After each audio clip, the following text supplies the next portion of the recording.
2 suurt mootori. Hea disain.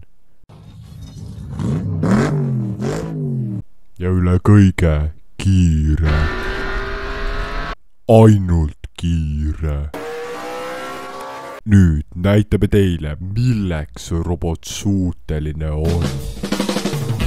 Esimeses väljasõidus robot teeb ära mudel 1, mis annab kokku 20 punkti, pluss viib ära 2 mehikest ühte alasse, mis annab kokku 15 punkti. Pärast seda läheb robot kohe mudel 10 juurde, Sound Mixer, kus ta tõmbab üles kõik 3 slider, milles saab robot 30 punkti. Pärast Sound Mixeri läheb robot mudel 3 juurde, Immersive Experience, kus ta lükkab platvormi alla ja saab 20 punkti. Pärast seda liigub robot mudel 9 juurde, Movie Set, kus ta tõmbab paadi üle joone ja paneb kaamera õigesse kohta. Selle eest saab ta 20 punkti. Järgmises väljasõidus läheb robot teeb kohe ära mudel 13 Craft Creator, kus ta tõmbab üles kaane ja lükkab paberit sisse.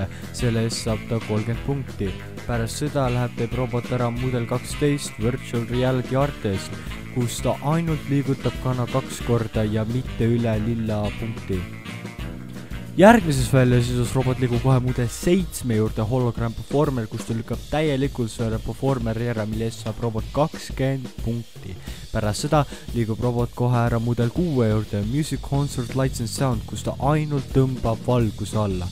Pärast seda läheb robot mudel 5 juurde Augmented Reality Statue, kus siin videos ta ei pööranud seda täielikult ära, mis pole hullu. Järgmiseks läheb ta mudel 11 Light Show juurde, kus ta lükkab üles ja siin videos ta tõmbab küll ära rohelisele, kuigi me plaanime seda muuta. Pärast, kui ta on teinud mudel 11 ära, ta läheb mööda mudel 5, kus ta lükkab ära selle ja saab 30 punkti selle eest. Siin on siis meie viimane väljasõit, ehk siis 5. väljasõit, kus robot viib ära mitu asja muuseumisse, nagu näiteks 1 ekspert, 1 oranž mehike ja Masterpiece pedestallil, mis on täiesti lahutatud robotist. Terve see väljasõit annab meile kokku 30 punkti.